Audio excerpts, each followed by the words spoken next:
보릿고개라는 게 있죠. 보릿고개는 보리가 봄에 나지 않습니까? 그래서 쌀은 가을에 나고, 근데 이제 쌀이 없어지면 그 쌀 수확한 이후부터 보리 수확할 때까지, 옛날에야 뭐 쌀을 많이 먹었습니까? 보리밥 먹기도 힘든 시기였는데, 그런데 그 시간까지 견디기가 너무 힘들었습니다. 그래서 보리라도 있으면 먹고 사는데, 그 겨울을 넘기기가 너무 힘들었던가 봐요. 그래서 그게 보릿고개입니다. 그 시기를 겪은 사람들은 지금처럼 잘 먹고 잘 살아도 여전히 이 먹는 것에 대한 이 트라우마가 있습니다. 그래서 쌀독에 쌀이 가득하면 마음이 든든한 거죠. 걱정이 없어요. 그래서 그 쌀이 있으면 내 생명을 지탱할 수 있으니까, 굶어 죽지 않으니까, 그래서 든든한 거 아니겠습니까? 이 양식이라는 것은 우리 육신의 생명을, 목숨을 부지하는 데 꼭 필요한 것입니다. 그래서 흔히 이런 말 있지 않습니까? 먹기 위해 산다, 살기 위해 먹는다. 그래서 돼지는 먹기 위해 산다고 그러고, 사람은 살기 위해 먹는다고 그러고, 그래서 사람이 살기 위해서, 먹고 살기 위해서 일하면 살아간다는 거죠. 먹고 살기 위해서, 먹기 위해서 산다면 이건 짐승과 같은 존재다, 수준이 낮다, 그렇게 말을 하기도 하죠. 근데 사실 따지고 보면 돼지도 살기 위해서 먹잖아요. 그렇죠? 먹기 위해서 사는 거 아닙니다. 돼지도 살기 위해서 먹는 거예요. 그럼 우리도 살기 위해서 먹는 겁니다. 그런데 돼지는 자기 목숨, 육신의 생명, 이것을 부지하기 위해서 먹는 거 아닙니까? 그럼 우리도 마찬가지 아니겠어요? 사람이 왜 살까요? 왜 먹을까요? 살기 위해서 먹는 거죠. 입에 풀칠한다고, 그죠? 먹고 살기 위해서. 그래서 살기 위해서 먹는데, 근데 고기에서만 그친다면 우리도 동물과 다를 바가 없죠. 우리는 육신의 생명만을 위해서 사는 존재가 아닙니다. 우리는 영혼을 위해서 먹어야 되는 거예요. 우리가 왜 잘 먹어야 되냐? 우리가 왜 먹고 살아야 되냐?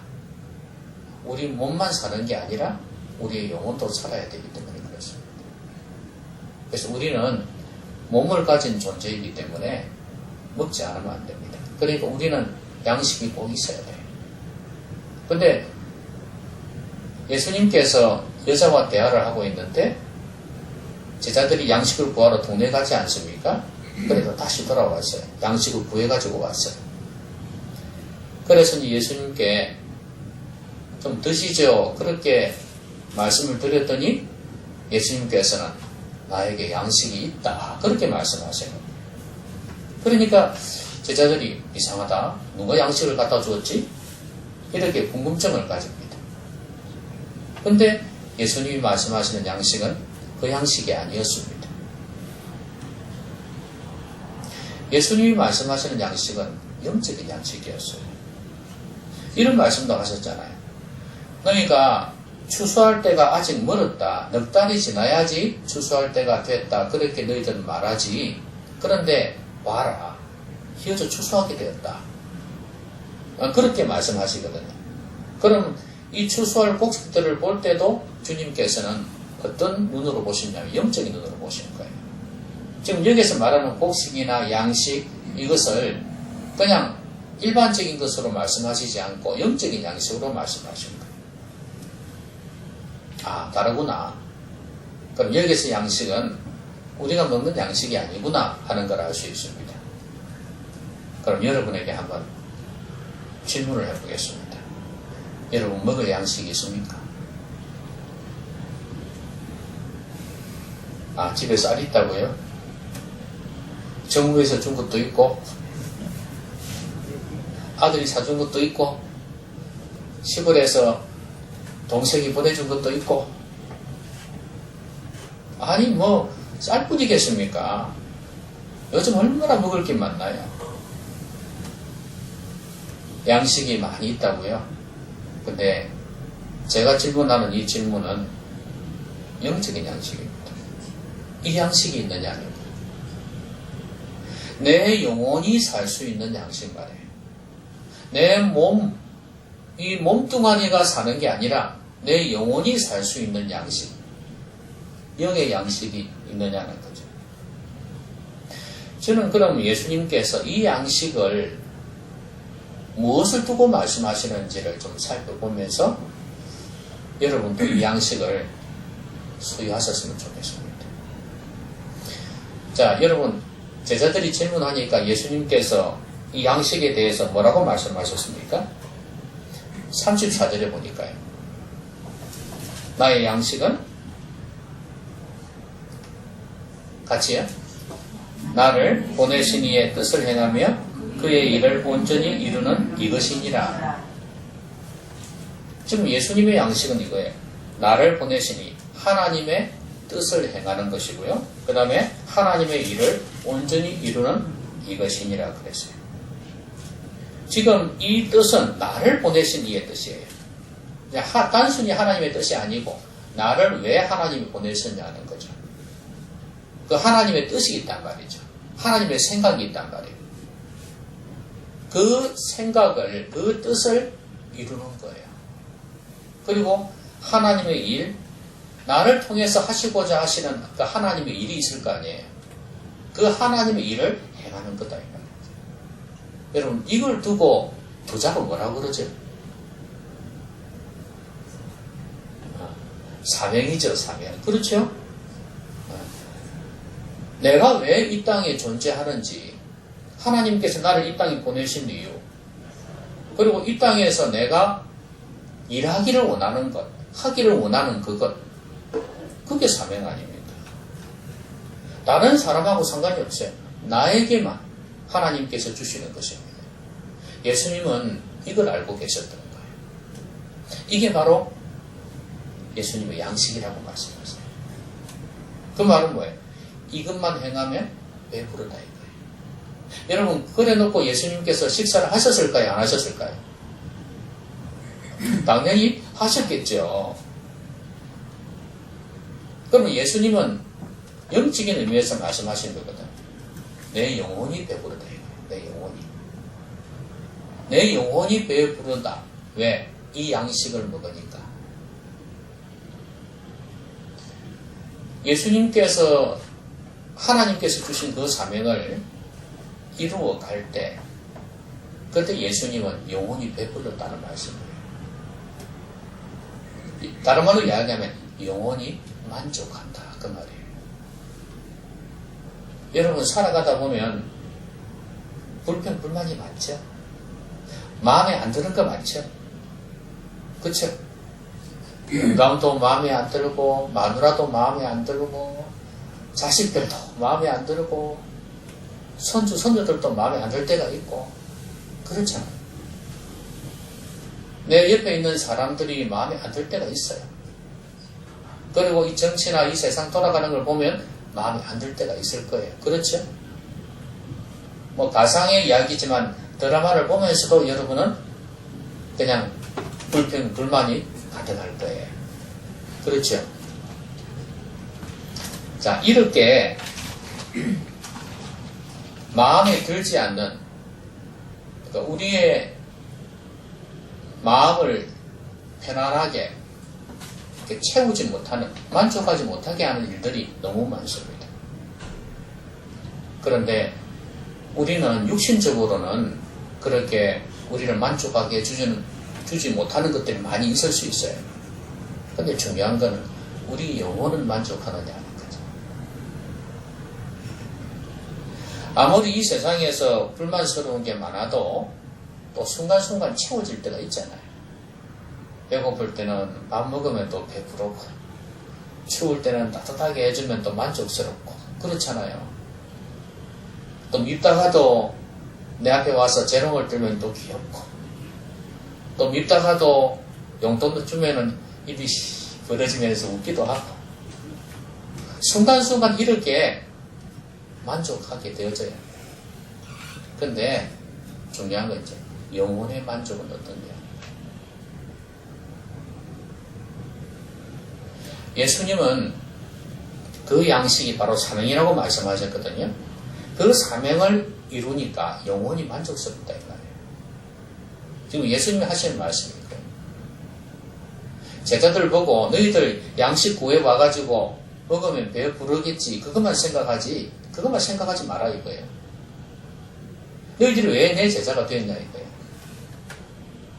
너희들은 영혼의 만족을 위해서 살아야 될 사람들이다 이거예요. 급하다고 배고프다고 그 양식 먹고 배 부른 것으로만 만족하지 말아요.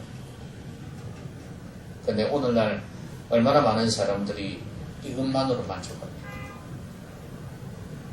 여러분들이 예수님을 믿는 사람들 아닙니까? 특별히 영적인 문제가 직결되어 있는 게 우리 기독교 신앙이잖아요. 그런데도 여전히 육신의 만족만을 위해서 사는 사람들이 얼마나 많냐 이거예요. 네? 어떻게 해야지 여러분의 영혼이 만족할 수 있겠습니까? 예수님은 분명히 말씀하셨어요. 나의 양식은 나를 보내신 이의 뜻을 행하며 그의 일을 하는 것이다. 그렇게 말씀하셨어요. 예수님은 그 사명을 이룰 때 영혼이 흡족해 하셨다고 말해요. 여러분에게는 사명이 있습니까? 그리고 사명이 있다 하더라도 그 사명을 이루는 자가 될 때 영혼이 만족할 수 있어요. 우리가 평생 살아가다가 육신의 만족만을 이루다가 살 수는 없는 거 아니겠습니까? 그래서 사람들은 그런 일을 해요. 어려운 사람들을 돕기도 하고, 또 교회에 나와서 봉사를 하기도 하고, 그렇게 하는 거 아니겠습니까? 그런데 영혼의 만족은 그것으로 채워질 수 있는 게 아니에요. 사람들은 그렇게 하면은 영혼이 만족할 줄 생각하지만 그것도 귀한 것이죠. 그러나 영혼의 만족은 하나님으로부터 온다는 사실을 잊지 말아야 돼요. 그러기 위해서는 하나님이 나를 향하여 가지신 그 사명, 그 뜻, 그 사명을 이루어야 된다. 그래서 흔히 하는 말 있잖아요. 죽어도 여한이 없다. 이렇게 될 수 있어야 되지 않겠습니까? 왜냐하면 우리 인생은요, 하나님으로부터 지음을 받았기 때문에, 그리고 이 땅에 하나님으로 인해서 태어났기 때문에 이 땅에 왔다 그 말이에요. 그렇기 때문에 하나님의 소원을 만족하지 않으면 절대 만족할 수가 없어요. 부모의 소원을 우리가 이루어 드려도 많은 사람들이 생각하는 그 이상을 우리가 실천하는데 헌신을 했다 할지라도 우리 영혼을 만족할 수 없어요. 왜냐하면 내 뿌리는 하나님이니까. 하나님께서 우리 각자에게 주신 사명을 깨닫고 그것을 이루는 것이 진정한 만족이다. 여러분, 이게 우리 양식이 되어야 됩니다. 우리 영혼을 든든하게 만드는 버팀목이 될 수 있지 않겠습니까? 그러면 예수님께서 이 사명을 말씀하셨잖아요. 나를 보내신 이의 뜻. 이걸 양식을 가지고 왔을 때, 제자들이 가지고 왔을 때 왜 이 말씀을 하셨을까요? 나 지금 배부르다. 왜 이렇게 말씀하셨을까요? 바로 그 여인 때문이에요. 저는 그렇게 생각합니다. 여인이 예수님을 만났고 대화를 하는 가운데 예수님이 메시아인 걸 알게 됐죠? 그래서 물동이를 버려두고 시내로 읍내로 들어갔잖아요. 메시아가 왔다 하면서 이제 외치지 않습니까? 예수님이 이 여인을 보면서 얼마나 흡족해 하셨는가를 아십니까? 한 영혼이 구원받아서 변화되는 게 예수님의 양식이었다고 말해요. 여러분, 우리의 양식은 이게 되어야 됩니다. 지금 예수님이 말씀하시는 양식이 이거예요. 사명이기도 하지만 또 한편으로는 영혼 구원하는 것. 이게 예수님의 양식이었어요. 여러분, 한 사람이 구원을 받는다는 것, 이것은 엄청난 일입니다. 지금 이 여인이 이렇게 장녀같이 도덕적으로 아름답지 못한 삶을 살다가 이렇게 전도자가 되었잖아요. 그렇죠? 이건 엄청난 일이에요. 여러분, 전도해 보면 알지 않습니까? 한 사람 바뀌는 게 얼마나 힘든지요. 이 강단에서 그렇게 외쳐도 바뀌지 않는 게 사람이거든요. 그래서 40평생을 목회한 은퇴 목회자가 하는 말이, 후배 목사에게 하는 말이, 사람 안 바뀐대 기대를 접으라 그런다 그러잖아요. 전문 목사들은 이 영혼들을 바꾸어 보려고 애를 쓸 거 아니에요. 그렇죠? 예? 변화시켜서 믿음의 사람 되게 만들려고 하는데 나이가 들면 들수록 안 되는구나 하는 걸 깨닫는다는 거죠. 그럼 왜 목사하지? 오늘 큰 교회 목사들은 돈 많이 받는지 모르지만 작은 교회 목사들은 돈을 많이 받지도 못하는데 뭐 때문에 이 짓 하지? 여러분, 그런 생각 안 듭니까? 아마 저도 그 고민을 죽을 때까지 하다 갈 것 같아요.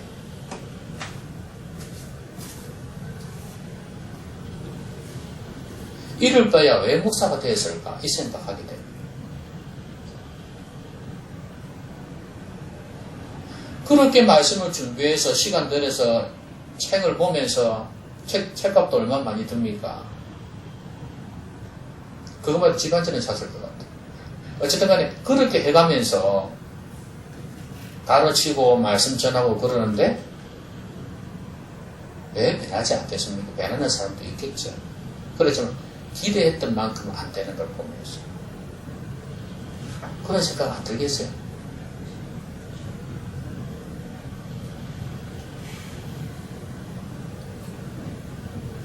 근데 예수님도 어려웠던 사람들은 예수님 앞에 왔을 때는 변화되고 그랬지만 종교에 익숙한 사람들은 절대 변화 안 됐어요.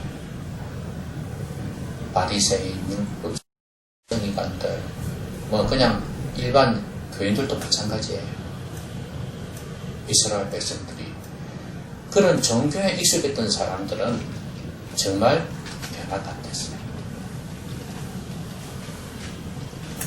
그렇다고 예수님이 뭐 실망하지는 않았을 거 아니에요. 예수님은 사람이 구원받는 것, 변화되는 것, 이게 너무 좋았던 거예요.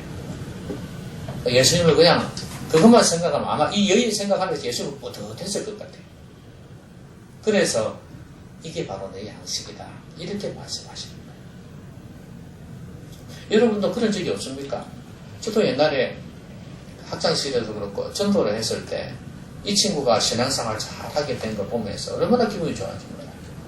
그 앞에서는 영혼이 갑이에요. 이 어리예요.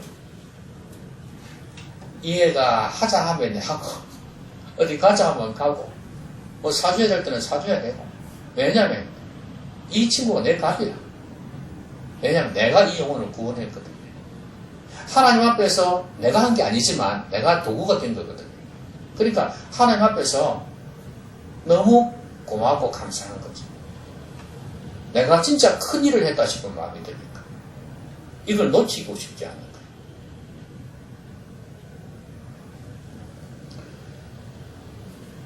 여러분들도 다른 일을 많이 해야 되겠죠. 돈도 벌어야 되고 인간관계도 해야 되고 많이 해야 되겠지만 한 영혼을 구원하는 이 일이 얼마나 중요한가를 또 여러분을 얼마나 만족시키는가를 알았으면 좋겠습니다.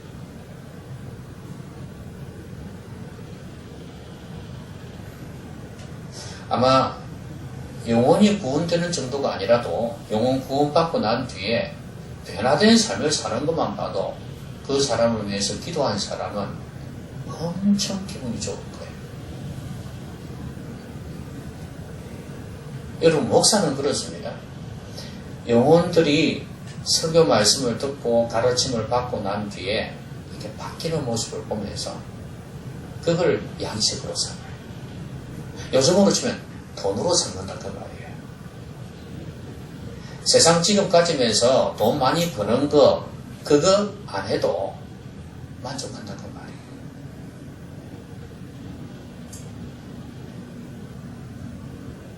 여러분도 마찬가지입니다. 목사만 그래야 되는 거 아니에요.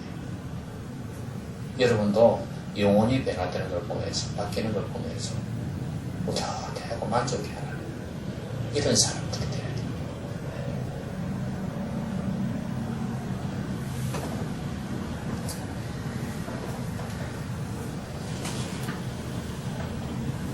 예수님이 그러셨죠. 예수님이 하나님 아버지의 생각, 하나님 아버지의 뜻, 그걸 그대로 자기 예수님이 받아가지고 순종하셨지 않습니까? 이게 진짜 믿음입니다. 우리가 예수님을 따라간다 할 때 예수님의 인격, 거기에 내 인격을 던져야 됩니다. 그래서 예수님이 내 안에 들어오셔서 내 삶을 바꾸어 가시는 이 작업이 있어야 돼요. 적어도 우리가 주님처럼 사명을 가진다 할 때 예수님이 이 영혼 구원에 대해서 이렇게 양식으로 삼으셨다면 그 당시에 제자들도 그래야 되고 우리도 그래야 되는 거예요. 예수님의 이 소원이 내 소원이 돼야 되는 거예요. 이게 흘러 들어와야 되는 거예요. 이게 진짜 믿음입니다. 바른 믿음은 이렇게 가치관이 바뀌어져 버리는 거예요. 예수님의 그 인격이 내한테 흘러 들어오는 거죠. 이렇게 되어서 바뀌는 이게 진짜 믿음이라고 보시면 됩니다. 그렇지 않으면 그 믿음은 진정한 믿음이라고 볼 수가 없다는 말이에요. 지금도 많은 예비된 영혼이 있습니다. 여러분, 이 여인이 예수님을 만났다고 해서 저절로 구원받은 거 아닙니다. 저는 이 여인이 삶은 고구마, 익은 고구마 있잖아요. 푹 찌르면 들어가듯이 예비가 되어졌다고 볼 수 있어요. 이 예비된 여자, 예비된 영혼이었기 때문에 예수님을 만났을 때 금방 받고 말씀을 받고 구원을 받았지 않았나 싶습니다. 이 여인은 예수님께서 지적하셨듯이 이래까지 여러 남자를 거치며 살았어요. 지금도 결혼해서 사는 게 아니에요. 그럼 이 여인이 저번 주에도 말씀드렸듯이 뜨거운 뙤약볕이 있는 이 시간에 물길로 나온 이유가 무엇이겠어요? 시원할 때 나오지 않은 이유가 뭐겠어요? 남보기 부끄럽다는 말이에요. 자기 사정을 다 아는 거예요, 사람들. 그러니까 부끄러워서 못 나오는 이런 여인이었습니다. 여러분, 제대로 사람 취급했겠습니까? 지금도 그런데 옛날 이 당시에는 더 했을 겁니다. 여자를 제대로 취급을 안 했을 것 같아요. 장녀 취급했을 거예요. 그리고 또 저 여자가 우리 남정네를 꼬시지 않을까 싶은 그런 생각? 응? 이 동네에 안 좋은 영향을 미친다고 생각하는 게 있었을 거예요. 이런 여자입니다. 속에 상처가 곪물대로 곪았을 것 같아요. 너무 괴롭고 너무 힘들었을 것 같아요. 이런 여인이 주님을 만난 거예요. 준비가 된 거예요. 하나님께서는 곳곳에 준비해 놓은 영혼들을 두고 계십니다. 그렇기 때문에 우리가 그 사람들을 찾는 게 영혼을 구원하는 이지, 우리 마음대로 영혼을 구원할 수 있는 거 아니라는 걸 아셔야 돼요. 그래서 우리가 자꾸 접촉해 봐야 되는 이유가 그게 있어요. 자꾸 찔러본다 그러잖아요. 고구마가 익었는지 안 익었는지, 먹을 수 있게 되었는지. 그래서 그냥 찔러만 보면 돼요.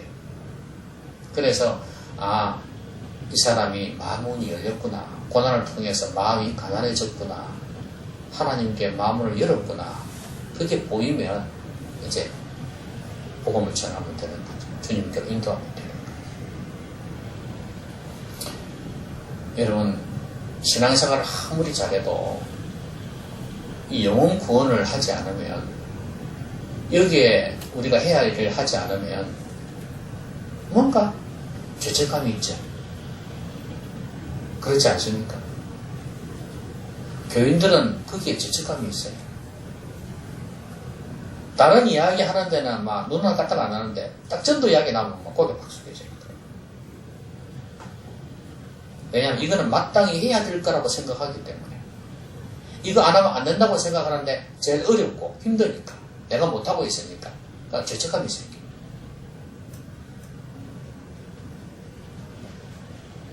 영혼 구원하는 이 일, 한 영혼을 변화시키는 이 일, 이게 바로 주님의 양식이었습니다. 여러분의 양식이 되기를 바랍니다. 그런데 예수님께서 이 영혼 구원을 혼자 사실 수 있나요? 여러분, 이 여자가 뛰쳐나가가지고 거기에서 복음을 전했잖아요. 결국은 예수님도 지금 육신을 가지고 계신지라 공간에 제한이 있지 않습니까? 그럼 다른 지역에 있는 사람은 어떻게 하냔 말이에요. 이처럼, 이 여인처럼 예수님을 믿고 변화된 사람이 나가서 복음 전하게 하신 겁니다. 이게 지금 예수님의 양식이에요. 그의 일을 하는 것이라 이 말이에요. 하나님께서 예수님에게 맡기신 일이 그거예요. 어차피 예수님은 3년 뒤에 부활을 하셔서 성천을 하실 분입니다. 그래서 예수님은 제자들을 부르신 거 아닙니까? 그리고 12명을 부르셨고 이들을 양육을 하신 겁니다. 3년 동안 같이 다니면서. 이게 예수님이 하신 일이에요. 그거 말고도, 그 제자 말고도, 이 12제자 말고도 그 60명의 사람들 있잖아요. 이런 사람들, 또 120명, 이런 사람들을 이렇게 또 계속해서 돌봐주시고 양육을 하셨어요. 이 사람들이 나가가지고 또 복음을 전하거든요. 이게 바로 예수님이 그의 일을 온전히 이루는 것, 그것이라고 보면 돼요.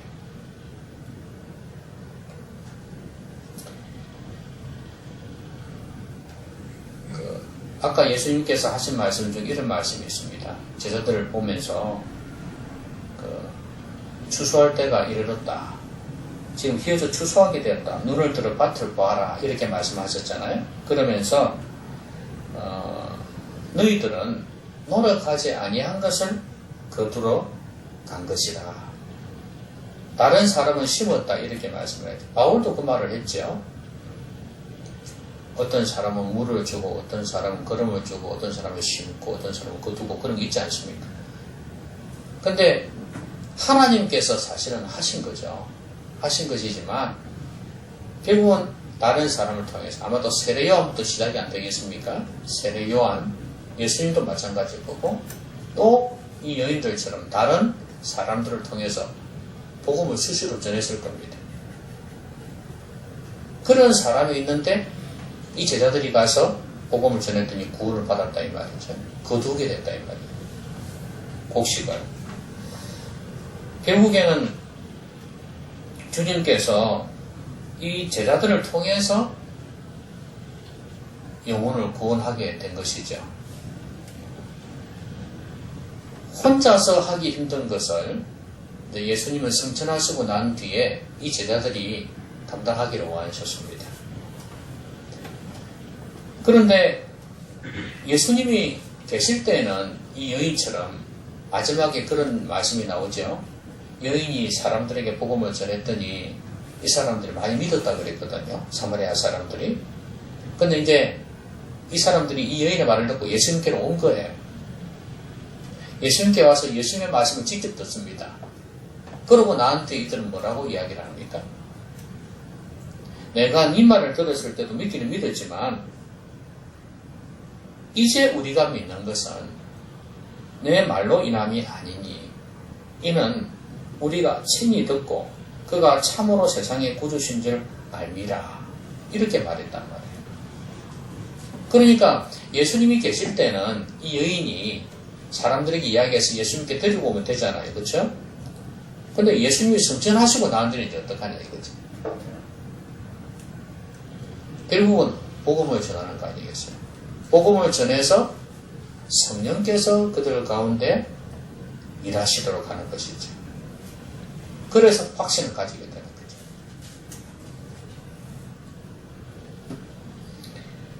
그래서 예수님은 성천하시기 직전에 제자들에게 이 말씀을 하셨잖아요. 성령을 받기 전에는 이 예루살렘을 떠나지 말아라. 이렇게 말씀하셨고 이 제자들이 성령 받고 난 뒤에 나가서 복음을 전해서 이 영혼들을 주께로 영적으로 이끌어라. 이렇게 명령하신 거 아니겠어요? 지금도 주님께서는 이렇게 하기를 원하십니다. 주님이 제자를 키우시고 이들을 통해서 영혼들을 구원하기를 원하신 것. 이게 예수님께서 가장 큰 목적으로 두고 하신 일이에요. 그런 것처럼 오늘 우리도 그렇게 하기를 원하시는 겁니다. 영혼 구원하는 이 일에 우리가 쓰임받을 뿐만 아니라 다른 사람이 나로 인해서 다른 사람이 그런 사람이 되게 하는 것. 그게 참 중요합니다. 그거 있지 않습니까? 다단계 하는 건 어떻게 합니까? 다 그렇지요. 다단계가 없는 데가 없죠. 사실은 대부분이 그런 게 많습니다. 내가 어떤 사람을 접해가지고 이 사람에게 상품을 소개하고 이 사람이 구입자가 되는 거예요. 내가 한 거예요. 실제가 나한테 있죠. 그렇죠? 그런데 그 사람이 또 내한테 배워가지고 또 다른 사람에게 하는 거죠. 그렇죠? 그리고 실제가 나한테도 있고 이 사람에게도 있어요. 그렇죠? 요렇게 이 사람이 또 다른 사람에게 가서 하는 거 있잖아요. 이게 사실은 참 효과가 크거든요. 이게 갈라진 이게 크거든요. 어쩌면 이걸 성경에서 배운 거 아닌가 싶은 생각이 들어요. 진짜로 성경에서 배운 게 아닌가 싶어요. 예수님께서 오래전에 이것을 하셨거든요. 제자들을 통해서 또 다른 사람을 구원하기를 원하셨거든요. 또 그들이 또 가서 복음 전하고 그렇게 하기를 원하셨습니다. 저는 여러분 밑에 보험회사든지 다단계든 모든 간에 있지 않습니까? 내 밑에 또 다른 사람이 있는 그것도 좋지만 영적으로 그걸 영적인 자녀라고 그러죠. 여러분이 영향을 받아서 믿음의 사람이 되어서 믿음이 자라고 또 하나님 기뻐하시는 일을 하는 그런 사람이 여러분으로 인해서 생겼으면 좋겠습니다. 여러분이 한 사람을 구원해서 이렇게 믿음으로 자라는 걸 봐도 구원받은 그걸 봐도 참 기분 좋겠지만 그러나 영혼이 바뀌어서 가지고 영혼을 구원하는 사람으로 이렇게 커주면은 그것만큼 기분 좋은 게 없어요. 여러분 이게 참 영적인 일은 아니지만 그래요. 제가 실업계 학생을 경영을 가르친 적이 있습니다. 실업계 중에서도 제발 그럼 어느 정도인지 알겠죠? 제바닥에 한 놈이 중3 때 아버지가 이 애를 데리고 저에게 왔습니다. 근데 이 애가 아버지가 이혼을 한 거예요. 엄마가 이혼한 거예요. 이 애가 중3 때 인생을 포기하고 있었습니다. 얼굴은 잘생겼어요. 인생을 포기하고 있었습니다. 근데 이놈은 이제 아버지가 아버지 역할을 못 해주고 있더라고요. 그래서 저는 목사라는 것을 이야기하지는 않고 그냥 차근하게 인생에 대해서 이야기해주고 계속 용기를 북돋아주고 그래서 복음도 많이 전했습니다. 근데 이 아이가 엄마하고 살게 된 거예요. 아버지하고 살다가 고3 때 그러기 전까지는 제가 3년 동안 지도를 했어요. 근데 1년 지나면서 제 친구도 들어왔고 두 놈이니까. 그 애는 교회를 다니는 애였어요. 그래서 이 두 놈을 키웠습니다. 어떨 때 야단도 치고요. 뭐 같이 포켓몬도 치기도 하고 이러면서 얘들을 좀 이렇게 제대로 키웠어요. 진짜 실력이 바닥이니까 어떤 정도인지 알겠지? 학교 가면 공부 안 합니다. 선생님들도 아예 막 대충 가르치고 넘어갈 거예요. 그런 애들인데 영어는 제가 제대로 가르쳤습니다. 가르쳤고 수학도 고등학교 거지만 시험 칠 때 되면은 지도를 해줬어요. 그래서 이 애들이 내신 성적이 1등급이에요. 어떨 때는 한 개 틀리고 어떨 때 다 맞을 때도 있고. 뭐 선생님들도 몰랐죠. 이렇게 하니까 이 애들이 내신 성적이 좋잖아요. 실업계 전형으로 대학을 갈 수 있는 거예요. 그래서 나는 지금 엄마하고 살면서 이제 멀어지면서 막 실습을 가야 되냐 말아야 되냐 이런 상황이 됐기 때문에 그때 그만두게 됐는데 그때 좀 몰랐어요. 아이고 이놈들이 대학이나 가겠나 싶은 생각도 들고 취직했나 이런 생각 드는데 코로나가 오는 바람에 연락이 뚝 끊겨서 전화도 안 하고 그랬습니다. 만날 수 없으니까.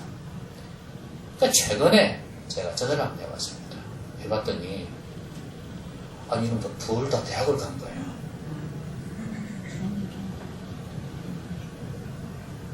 한 놈은 실기 바닥인데도 한 놈은 신라대학 전기전자공학과를 갔고 또 한 놈은 동서대 이것도 좀 괜찮거든요.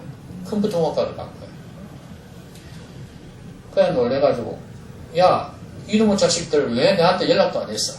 야간을 쳤죠. 야 니 알지? 이 대학도 갈 수 없는 애니까 알아요.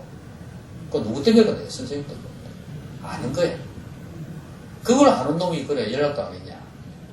사실 처음 대학 들어가고 너무 힘들어가지고 연락을 싫어했어요. 핑계겠지만 막 그러는 거예요. 그래서 이제 이번 주에 만나기로 했어요. 그걸 보면서 속으로 한놈 내가 전도하려고 마음 먹고 있는데 그 집은 불교 집안이라서 완전 불교 집안이라서 너무 힘든데 이 친구는 말은 녹여놨는데 어쨌든 간에 그 소식을 다 듣고 나한테 뿌듯하다는 생각이 드는 거예요. 왜냐하면 대학 간 것도 대학 간 거지만 이 애들이 이제 인생이 완전히 엉뚱한 데로 갈 뻔했거든요. 근데 이 애들이 이제 대학 가니까 자기들 자부심도 있고 좀 바르게 살 거 아니에요. 그걸 보면서 너무 뿌듯한 거예요. 또 이 한 놈을 전도하기 위해서 또 계속 신경 써야 되겠지만 어쨌든 간에 세상적으로 볼 때도 이러면 기분이 너무 좋은데 그죠? 영적으로 사람이 이렇게 좀 바뀌어갖고 하나님 앞에서 이렇게 좀 멋있게 살면 얼마나 좋을까. 물론 저도 청년들 지도할 때 이 아이들이 밖에 가 선교사로 나가고 이런 거 많이 봤습니다. 많이 봤는데 저는 청년들도 그렇지만 이렇게 그 어른들도 좀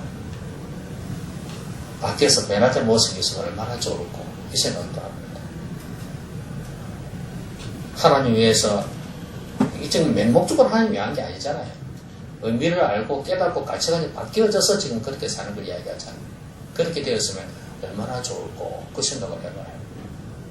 그러면 아까도 말씀드렸듯이 그게 내 베푸름이에요. 내 양식이 될 거예요. 그렇죠?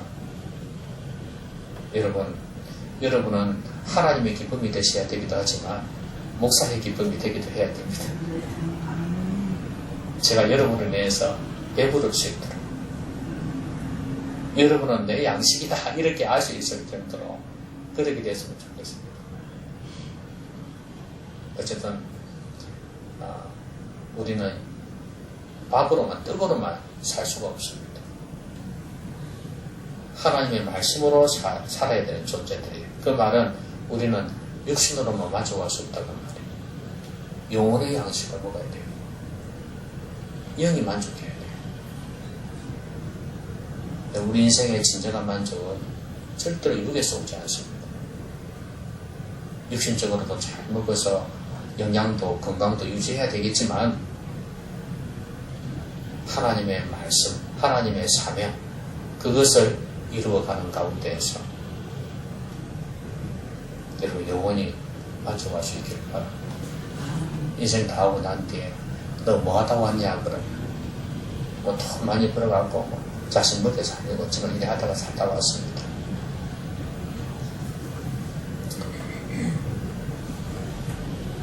부끄러울 겁니다. 아마 그 말도 못할 거예요. 하나님 보실 때 그때 만족스러울 수 있도록 하나님께서 우리에게 맡기신 사명을 감당하다가 갈 수 있었으면 좋겠습니다.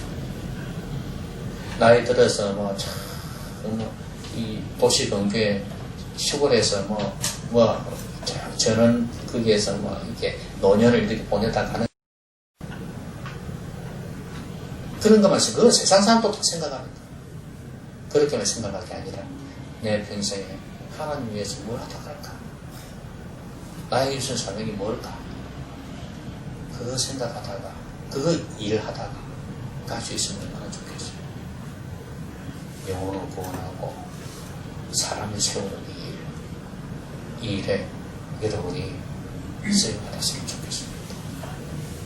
그래서 예수님은 다 이루셨다 이렇게 말씀하셨는데 여러분들 그 소리는 못해도 감사합니다. 그렇게 고백할 수 있는 여러분 되시길 바랍니다. 기도하십시다. 오늘 말씀 생각하면서 같이 한번 기도하겠습니다.